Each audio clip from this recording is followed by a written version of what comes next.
Welcome, Andrea, to your conversation. Very, very happy to have you here at the show today. Thank you so much. Thanks for having me. You are about to embark on a East Coast tour on a tribute show for Tracy Chapman.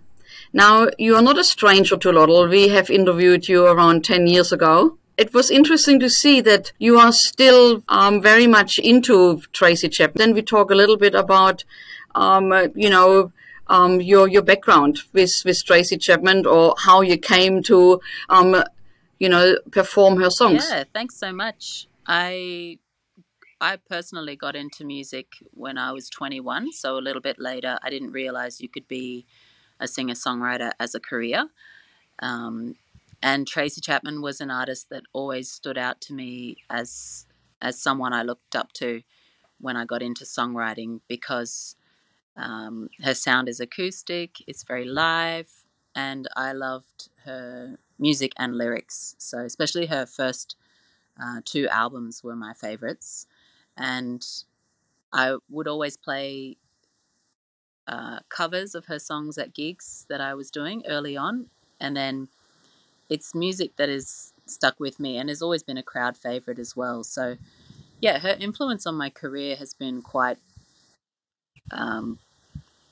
important to me, just to keep the integrity of the songs, and also keeping a live sound is what I've always been passionate about. So that being said, with this tour that we're doing, my bass player on the tour is playing bass on keys for most of the 2-hour concert we're doing. So we're doing 22 of her songs from her 8 albums, Tracy's 8 albums, and the bass will be played on keys, and then he's also using synth pads and special effects to create basically the sounds that are on Tracy's albums. And so it is we've done this tour once before, but mostly based around Southeast Queensland and northern New South Wales. But this time we're coming down to Sydney on November the 3rd, which is this Thursday, and we are playing at the Camelot Lounge. So doors open at 7:30, show starts at 8, and it'll be a 2-hour show with an interval. So it should all finish by about 10:30. And yeah, we're just playing Tracy's songs. So as you probably are aware, she's a very private person, and there's not much on her online. She's done a handful of interviews, but always it seems like she wants people to experience the songs themselves and not necessarily give her background on why she wrote the songs. And so this tour is definitely the same. We'll be playing the songs. I'll be talking a little bit, but it's more about just people enjoying the music of Tracy Chapman rather than us putting our spin on it. I was wondering about this because you're right. You cannot find a lot about Tracy Chapman. I don't even know how old she is now, if she's still performing. I assume she would be, I don't know, in her 70s. No, she's actually in her late 50s. She had a breakout record in sort of 87, 88, and she was in her sort of, early 20s then. And I think, you can find some backgrounds to songs, but yeah, I've watched interviews of her where she would prefer people to feel the songs and lyrics themselves and come up with their own meanings. So for me, this tour is not so much about trying to be like Tracy Chapman. It's just sharing the music, encouraging people to sing along. There's some songs that I have a really strong connection with, say Sub City is one that I really connect with because it talks about social issues as far as people who are, in that level of society that's very close to, either being homeless or very much forgotten by the government. So I actually lost a brother to homelessness in Sydney, in Marrickville. This was many years ago, but we only discovered it in 2020, which is why whenever I come to Sydney, I always visit Marrickville and play at the Camelot Lounge. Tracy Chapman is not performing anymore, is she? Not apparently. She does some charity gigs, but I haven't seen anything that she's done in maybe even in the last 8 years or so. I think she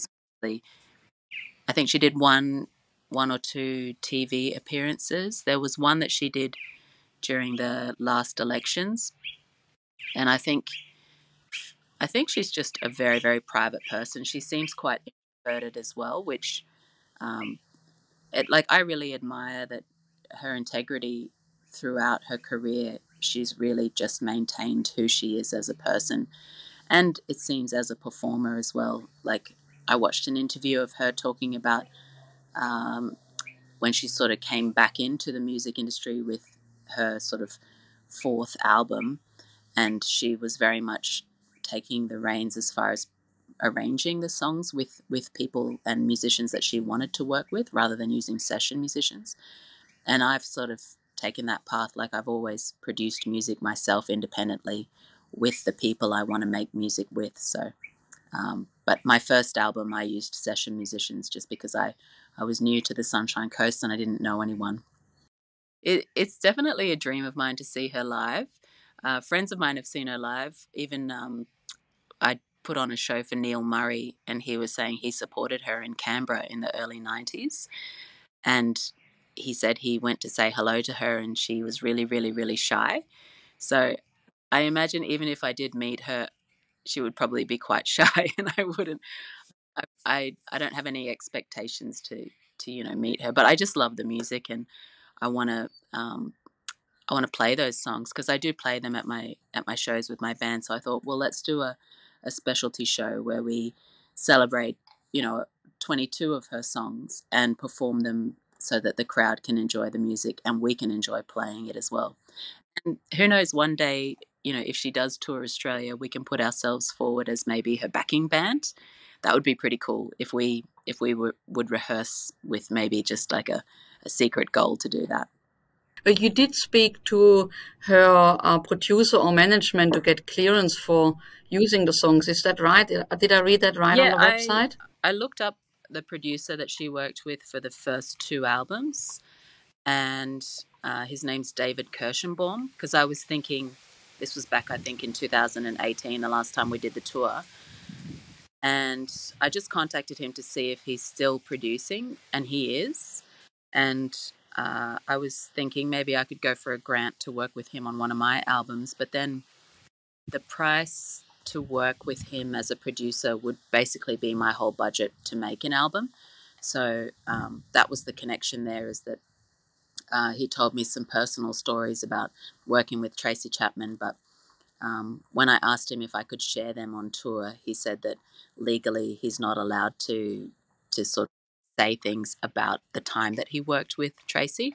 So I do want to honour that and make sure that I understand Tracy's a private person, so I'm not trying to quote her or anything like that. It's really just trying to pay respect to the music and share it with people who love her music, and just encouraging people to connect with these songs that they might not be familiar with some of the songs from later albums. So yeah, we're bringing 22 of her songs to life as part of the. Very cool. Well, good on you for doing this. Yes, as you said earlier, it really is a crowd pleaser. People love Tracy Chapman, and not only this, they also have memories. What's your first memory? It would definitely be sitting on the school bus, probably when I was 7 years old, and I heard Fast Car, and then around that time, my brothers gave me their CD collection, and her debut album was in there. And I remember looking at the cover art, wondering if she was a girl or a boy. And it was my first experience of seeing someone who defied the gender norms, and so I really respect that as well. Is that she's just been herself the whole time, and yeah, it's really, for me as an LGBT artist, that's something that I've carried in my career as well. Like, just it's just who I am naturally, and I just make the music that I make, but it's not necessarily obvious in my music. It's the music I write, and people can interpret it the way that they interpret it themselves. Mm. And you mentioned before that you are a songwriter as well. Have you, over the last years, have you recorded any records or EPs and performed others than Tracy Chapman Yeah. songs? So I have 5 albums. So the last time I did an interview with LOTL was when I released my debut album, and that was back in 2013. And I did another 2 albums, one with my band and one just with myself and my sister. And on that one, I put a cover of Fast Car and a few other covers as well by Eva Cassidy. Was a Sting song, Fields of Gold, Here Comes the Sun, Amazing Grace, and yeah, that was just like a singer-songwriter album. And then I put out a children's album with another LGBT artist, Nissa Ray. So that one's on Spotify, and it's called Songs for Our Little Friends. And it won a Q Music Award for Best Children's Song for a song called Love Everybody, which is um, just about accepting people for who they are, regardless of whether they have brown hair, no hair, like that kind of thing. It's really funny in the lyrics. Um, and then my latest album, Bloom, I put out last year with my 13-piece band. So that one was the one that I was going to potentially work with the producer from America, but I decided instead of that I would just make it myself, produce it myself, and go for it as far as like the band arrangements. So it has strings, horns, and that one's not on Spotify. I withheld my music from Spotify just because I do believe that the industry needs to value artist content more than it is, just because it's so costly to make albums, and then we put them up, and it really affects our album sales. Um, but yeah, I am open to returning all of my albums to streaming platforms. Yeah, if I see a change in the industry, or if there's an exchange where I feel like it's fairer for artists. Latest album is on Tidal and other streaming platforms, but my first 3 albums are not online at the moment. So because I'm independent, I can sort of do what I like with my music. So what I've done basically since I spoke to you guys last is really focused on engaging with my local community here on the Sunshine Coast. So most of my career has been hyper local, and then I've traveled to do festivals for people who know me through word of mouth.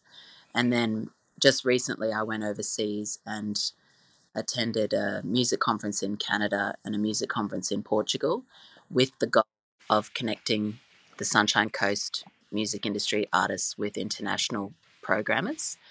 And that was really successful. And hopefully, I can bring some of those bands I discovered across to Australia as well and help them tour and build up like international touring pathways for independent artists as well. So I've also moved more into an advocating space for working with council and programming events. And so I used to do just music, and then during COVID, I opened up a shop front, and now I program for festivals and put on boutique tours, just like this Tracy Chapman tour.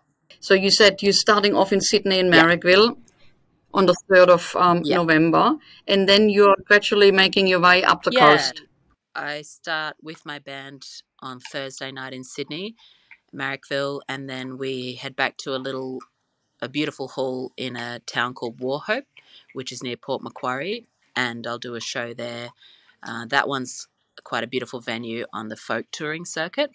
I've played there a few times, and they're a lovely community, and everyone brings a plate of food as well, so it's got that real community vibe that I love.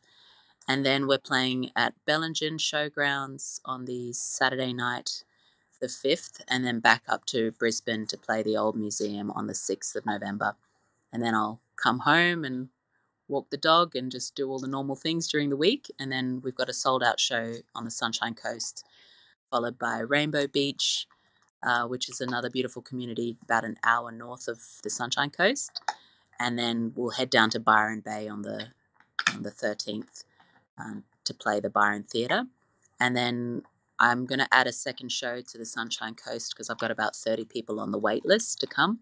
So we'll do one more show at the Gold Coast on Sunday the 20th of November at a really beautiful venue called the Dust Temple, and then we'll finish with another Thursday show up here. I think it's the 24th of November. We'll do a second show on the Sunshine Coast in Nambour, where I'm based.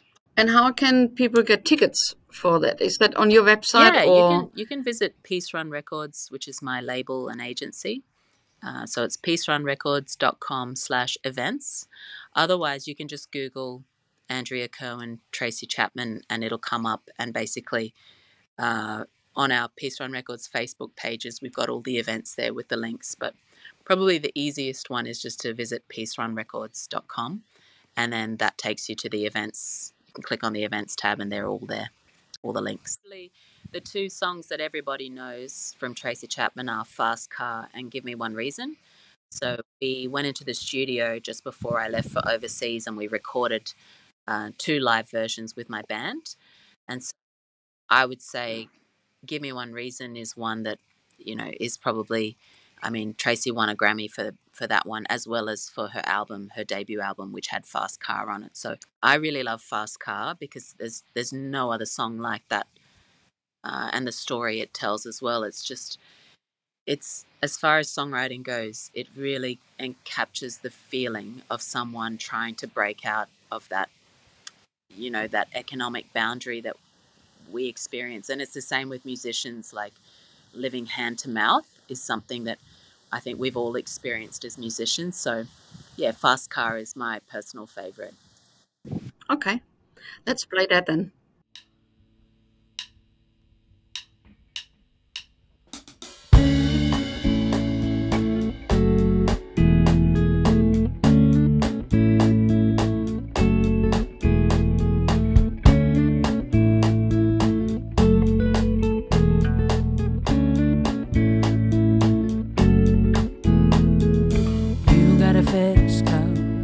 I wanna take it anyway.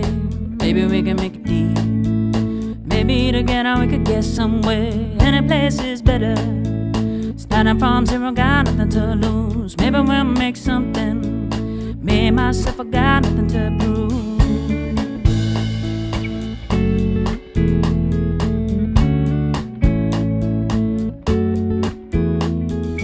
You got a fast car, I got a plan. Get us out of here, been working at the convenience store. Managed to save a little bit of money, we won't have to drive too far. Just cross the border and into the city. You and I can both get jobs, finally see what it means to be living.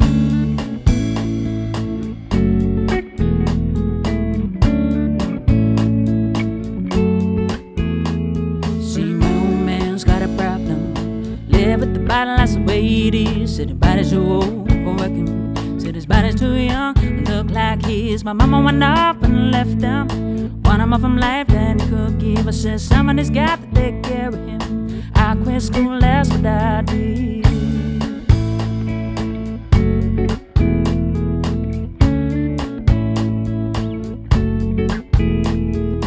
You got a fast car, fast enough so we can fly away. We gotta make a decision. Leave the night, I'll let me die this way.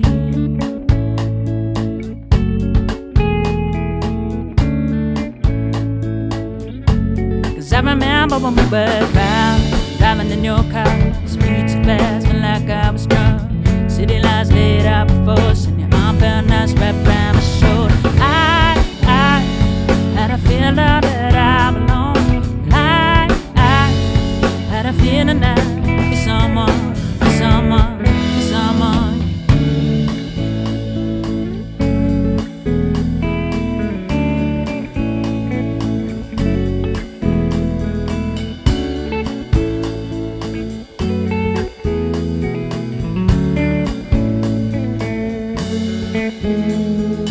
You got a fast car, we go cruising at the thing I said. Still ain't got a job. Work at the market as a checkout girl. I know things will get better. You'll find work and I'll get promoted, and we'll move out of the shelter. Buy a bigger house and live in the suburbs.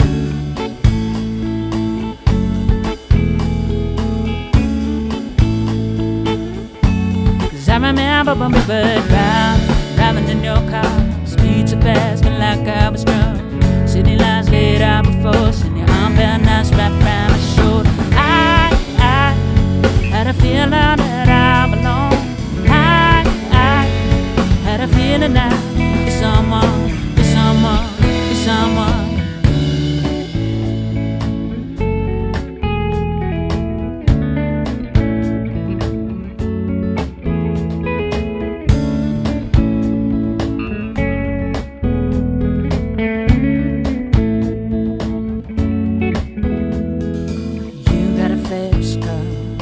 I got a job as a lab bitch. Stay out of Riggin, let at the bar, see more of your friends, doing your keys. And I was hoping for better.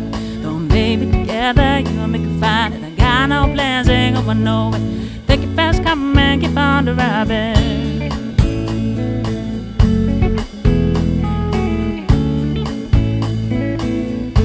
'Cause I remember when we were driving in your car, speed so fast, felt like I was drunk. City lights laid out before us, and your arm felt nice wrapped around my shoulder. I had a feeling that I belong. I had a feeling that for someone, for someone, for someone.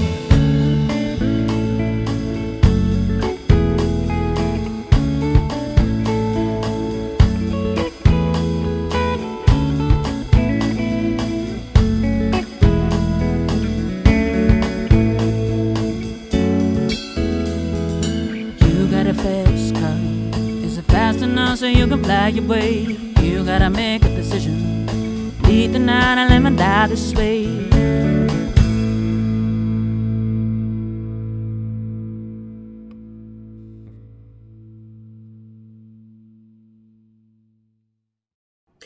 Well, thank you so much, Andrea. I really appreciated taking your time before you go on your tour.